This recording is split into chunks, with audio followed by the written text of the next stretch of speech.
자, 바로 본론으로 들어가 보죠. 오늘 우리가 파헤쳐볼 주제는 자연의 메커니즘, 그리고 그 근본적인 법칙을 활용해서 진짜 지속 가능한 시스템을 설계하는 방법입니다. 퍼머컬처와 생태계라는 거대한 엔진 속으로 아주 깊숙이 들어가 보겠습니다. 농사는 자연이 짓고 농부는 그저 시중을 들 뿐이다. 참 심오하죠? 철학자이자 농부인 후쿠오카 마사노부의 이 날카로운 통찰이 오늘 우리 여정의 완벽한 힌트가 됩니다. 진정한 지속 가능성이란 건 우리가 억지로 자연을 통제하려는 게 아니라 가만히 관찰하고 그 흐름에 살짝 숟가락을 얹는 데서 출발한다는 거 꼭 기억해 두시면 좋겠습니다. 오늘 다룰 핵심 로드맵입니다. 퍼머컬처, 즉 자연을 닮은 디자인부터 시작해서 빌 몰리슨의 5가지 원칙, 생태계의 숨은 구조, 물질 순환과 에너지 흐름, 그리고 마침내 우리 정원에서 시작될 조용한 혁명까지 쭉 한번 달려보겠습니다. 첫 번째 파트, 퍼머컬처, 자연을 닮은 디자인입니다. 우리가 무언가를 직접 디자인해보기 전에 꼭 짚고 넘어가야 할 게 바로 이 원칙입니다. 원칙이란 건 한마디로 지속 가능성을 지배하는 절대적인 룰인데요. 이게 진짜 대단한 게 열대우림 한복판이든 여러분 동네의 조그만 뒷마당이든 기후나 규모에 상관없이 어디서나 똑같이 적용된다는 겁니다. 자, 그럼 두 번째 파트, 빌 몰리슨의 5가지 원칙으로 바로 넘어가 볼까요? 1988년에 빌 몰리슨이 정립한 이 5가지 핵심 원칙들은 사실상 생태학계의 격언이나 다름없습니다. 기존의 파괴적인 농업 방식을 아주 시원하게 뒤집어 버리거든요. 자연과 함께 일하라, 문제가 해결책이다, 작은 변화로 큰 효과를 만들어라, 산출은 무한하다, 모든 것은 정원 안에 있다. 이 멋진 규칙들이 실제 현장에서는 어떻게 굴러가는지 하나씩 뜯어봅시다. 첫 번째, 자연과 함께 일하라. 무지막지한 트랙터로 땅을 다 파헤쳐서 그 안에 섬세한 흙 속 생태계를 싹 다 부수는 대신에 그냥 숲의 바닥을 흉내내는 겁니다.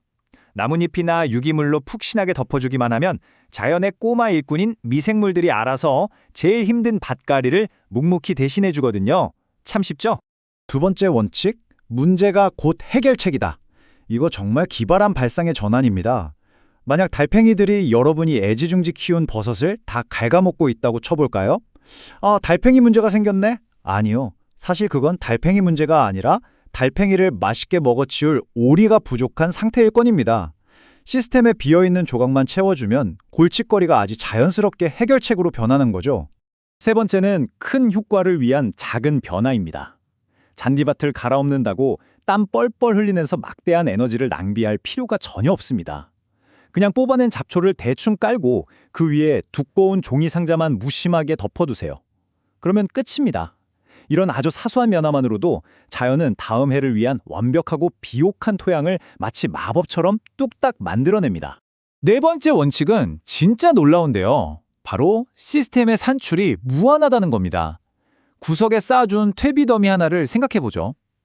유기물 쓰레기를 재활용하죠. 땅을 건강하게 만들죠. 게다가 발효되면서 나오는 엄청난 열로 추운 겨울 온실까지 따뜻하게 데워줍니다. 산출의 한계요? 그건 그저 시스템을 설계하는 우리 상상력의 한계일 뿐입니다. 여기서 잠깐, 퍼머컬처가 현장에서 만들어내는 이런 실용적인 마법들을 보고 나면 아주 근본적인 궁금증이 하나 생깁니다. 도대체 왜, 어떤 이유로 이런 원칙들이 대자연 속에서는 한치의 오차도 없이 이렇게 완벽하게 작동하는 걸까요? 그 해답을 찾기 위해 세 번째 파트, 생태계를 굴러가게 하는 거대한 엔진, 그 숨은 구조 속으로 훌쩍 들어가 보겠습니다. 자, 이 생태계의 전체 구조를 한눈에 딱 보면 진짜 흥미로운데요. 햇볕을 받아서 영양분을 만들어내는 식물, 즉 생산자가 있고요. 그 식물을 먹고 사는 동물인 소비자가 있습니다. 그리고 죽은 사체나 배설물을 다시 흙으로 싹 돌려보내서 이 모든 시스템을 끈끈하게 묶어주는 숨은 공신, 바로 미생물 같은 분해자가 있죠. 이 셋이 아주 완벽한 삼각편대를 이루고 있는 겁니다. 그렇다면 이 완벽한 구조 속에서 물리 법칙들은 어떻게 작용할까요? 네 번째 파트인 물질 순환과 에너지 흐름에서 확인해 보시죠. 학창 시절에 배운 질량 보존의 법칙 다들 기억하시나요? 이걸 이해하기 위해 머릿속으로 상상 속의 노란색 탄소 원자 하나를 쫓아가 봅시다. 공기 중 이산화탄소로 떠돌던 이 녀석이 식물의 잎사귀로 쏙 흡수됐다가 그걸 뜯어먹은 사슴의 엉덩이 살이 됩니다. 그러다 사슴이 사자한테 잡아먹히면 사자 뱃속으로 가고요. 결국 배설되고 분해돼서 다시 공기 중으로 돌아옵니다. 놀랍게도 물질은 절대 사라지지 않아요. 끊임없이 모습만 바꾸면서 무한하고 아름다운 순환의 고리를 빙글빙글 도는 겁니다. 하지만 에너지는 완전히 다릅니다. 에너지는 연력학 제2법칙, 그 유명한 엔트로피 법칙의 지배를 받거든요. 무한히 뺑뺑 도는 물질과 다르게 에너지는 우리가 쓸 때마다 계속 흩어지고 열로 빠져나가 버립니다. 결국 다시 주워 담아져 쓸 수 없는 상태로 흩어져 버린다는 거죠. 그리고 이게 바로 그 충격적인 10%의 규칙으로 이어집니다. 태양빛 100칼로리가 식물에 쫙 쏟아져도 겨우 10% 정도만 생체 에너지로 저장돼요. 게다가 동물이 그 식물을 꿀꺽 삼켜도 거기서 또다시 딱 10%만 다음 단계로 넘어갑니다. 헉소리 나죠? 에너지는 순환하는 게 아니라 밑 빠진 독에 물 붓기처럼 끊임없이 깎여나가며 흘러가 버리는 겁니다. 이게 바로 퍼머컬처를 떠받치는 핵심 과학입니다. 우리가 발 딛고 사는 이 지구는 물질의 관점에서 보면 완전히 꽉 막힌 닫힌 방이나 다름없어요. 그 안에서 무조건 순환시켜야 하죠. 하지만 에너지 관점에서는 지붕이 뻥 뚫린 열린 시스템이라서 태양에서 쉴 새 없이 쏟아지는 막대한 에너지를 받아야만 이 순환의 톱니바퀴를 계속 굴릴 수 있는 겁니다. 드디어 마지막 5번째 파트입니다. 정원에서 시작되는 혁명. 영국의 생태학자 그레이엄 버넷이 이런 멋진 말을 했습니다.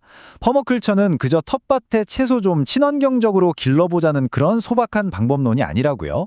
이건 유기농 가드닝으로 위장한 조용한 혁명입니다. 지구라는 꽉 막힌 물리적 한계 안에서 우리 인류가 생존하려면 인류 문화의 전체 구조를 뿌리째 다시 설계해야 한다는 아주 거대하고 전략적인 마스터 플랜인 셈이죠. 수백 년 전에 공자님이 이미 정답을 짚으셨죠. 모르는 걸 모른다고 인정하는 게 진짜 지식이라고요. 사실 우리는 아직도 대자연이 어떻게 돌아가는지 모르는 게 너무나도 많습니다.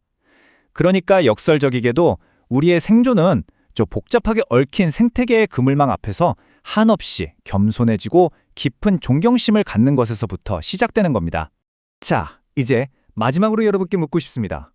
이 거대한 대자연의 물리적 법칙과 아주 강력한 디자인의 원리들을 알게 되신 지금, 당장 창문 밖에서 여러분의 손길에 기다리고 있는 저 경이롭고 복잡한 생태계와 새롭게 관계 맺기 위해 오늘 하루 어떤 아주 작은 변화부터 시작해 보시겠습니까?